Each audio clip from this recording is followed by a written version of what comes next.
Alright. Bob brought up the point everyone was given their Miranda rights when they're arrested. But adults have the cognitive ability to understand the Miranda rights, unlike a child who is probably freaking out. He's being arrested. He doesn't know what's going on. Those words don't mean anything to him at that exact moment.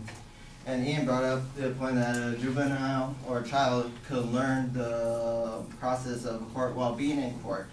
While Bobby, just out of 8th grade, was given the two options, and he knew he was innocent because he didn't pull the trigger, but he didn't understand the guilty part, which meant he did not have the cognitive ability to make that sound decision as an adult would. Ian also brought up the point, juveniles are old enough.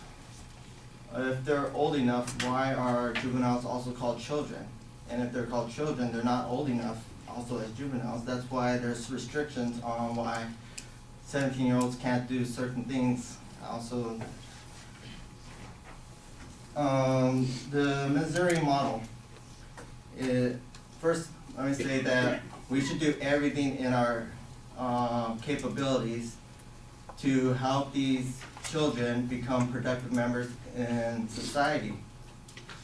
The Missouri approach is, their ultimate goal is to strengthen and increase the safety in Missouri communities by supporting young people in becoming law-abiding, productive citizens who lead fulfilling lives.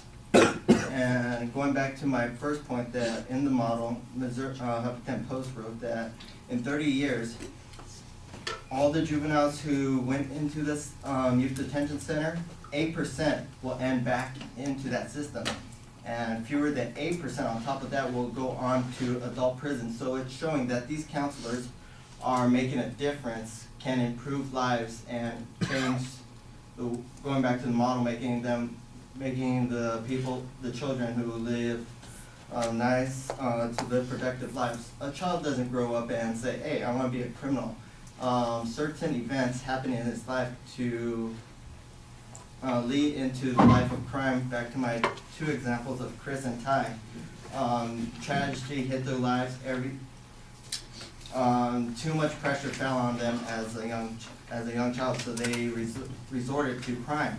And they are grateful for being in this program, that they are able to gain education and trade skills, so they don't have to fall back onto the way they go back to the way they were living. Again, PBS wrote that most juveniles who commit crimes are nonviolent crimes, and who are tried as adults are also nonviolent crimes. They are juveniles who repeatedly commit crime after crime after crime. They're nonviolent crimes. And with this model, again, Missouri has 8% success, 8% of youth who are who will end up back in prison, and fewer than 8% will end up in adult prison. And my time's up. Yeah, like 20 seconds. All right, my time's up.